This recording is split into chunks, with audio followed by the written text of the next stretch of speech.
à tous. Je tiens d'abord à remercier à nouveau l'Académie d'architecture qui nous accueille dans le salon magnifique de l'hôtel de Chaulnes, 9 Place des Vosges. Et hasard de l'édition, le 9 Place des Vosges est évoqué dans un livre en lice pour le prix Clarence 2022. En effet, Ferdinand Bach, dans son livre journal de l'année 1921, publié par les éditions Claire Pollan, mentionne ce lieu dans son entrée du lundi 8 août 21. Ferdinand Bach est au château de Versailles, il attend des personnalités pour leur faire visiter le château et le parc, en compagnie de M. Paléologue, ancien ambassadeur de France en Russie. Et il rapporte ceci dans son journal, je lis. Visite de 50 demoiselles américaines de l'école des arts décoratifs installée à Paris, place des Vosges, dans l'ancien appartement de Rachel, la fameuse comédienne.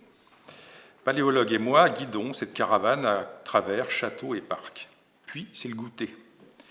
Nous faisons les garçons de café, je sers 50 limonades et distribue plus de 100 gâteaux.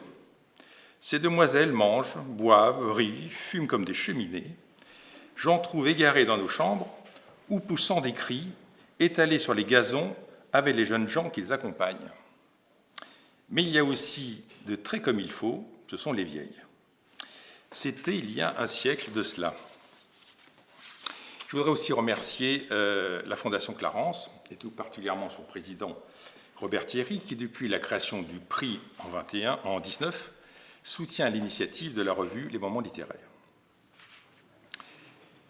Cette année, la composition du jury a un peu évolué et nous avons eu le plaisir d'accueillir parmi nous Blandine de Caunes. Blandine de Caunes, grande lectrice de journaux intimes, mais aussi éditrice. En 2018, elle a établi et préfacé le journal d'Irlande de sa mère Benoît Groult. Et en 2021, elle a préfacé le journal amoureux de Benoît Groult et de Paul Guimard. Donc bienvenue à Blandine. De son côté, Jocelyne François, qui était parmi nous depuis le début, est devenue membre d'honneur du jury. Donc aujourd'hui, le jury se compose de Daniel Arsan, de Monique Borde, de Michel Brault, de Blandine de Caunes, de Béatrice Commanger, de Colette Filouz, de Robert Thierry et de moi-même.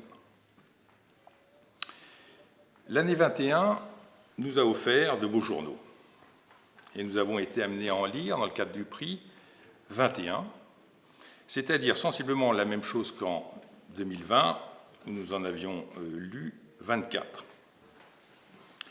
Parmi les publications récentes, une tendance semble apparaître que nous ne pouvons qu'approuver.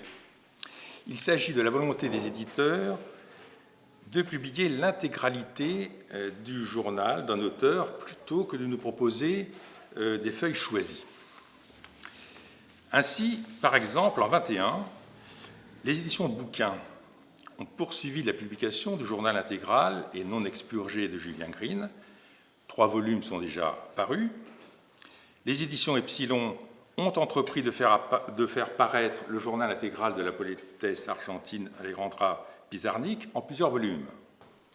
Quant aux éditions du CNRS, elles ont décidé d'éditer le journal d'Albert Memmi en un seul volume de 1400 pages. Autre projet, tout aussi ambitieux, certaines maisons d'édition ont fait le choix de publier au fil de l'eau le journal d'un auteur vivant. C'est le cas, par exemple, des éditions Verdier, qui ont entrepris depuis 2006 la publication des notes de Pierre Bergogneau. Aujourd'hui, en 2021, ils ont publié le 5e volume, ce qui représente quand même 5600 pages. Mais revenons au prix 21. Comme vous le savez, le jury établit chaque année 2 sélections. L'une en juin, qui comporte 6 journaux intimes choisis parmi les titres parus entre fin octobre et fin mai. L'autre, fin octobre, où, avec 6 livres sélectionnés, la sélection est établie à partir des livres sélectionnés en juin, auxquels sont venus s'ajouter tous les livres parus depuis mai. Donc en juin 2021, nous avions retenu 6 titres. Tout d'abord, Carnet de notes 2016-2020 de Pierre Bergogneau, Cahier d'un art de vivre, Journal de Cuba de René Depestre. Les hypothèses infinies, journal 1936-1962 d'Albert Memmi. Journal 44-45 d'Anita Pitoni. Un roumain à Paris de Tsnepeag. Et Le Monde d'avant, le journal 1983-1988 de Roland Jacquard, qui, je vous le rappelle, nous a quittés en septembre dernier. Il s'est suicidé, lui qui, au fil des décennies, n'avait cessé de faire l'éloge du suicide et de son utilité. En octobre, nous nous sommes réunis pour la sélection finale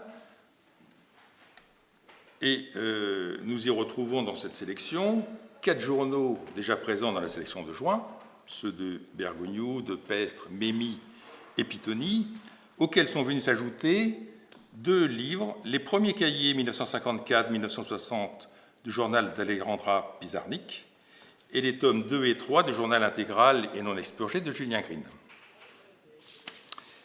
Finalement, le jury s'est réuni le 30 novembre pour délibérer.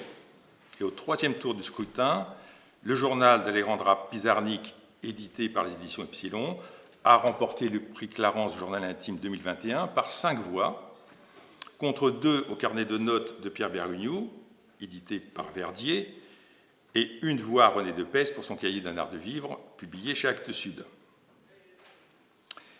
Conformément au règlement du prix, le lauréat du prix est donc Clément Bondu, qui a traduit et préfacé ce journal.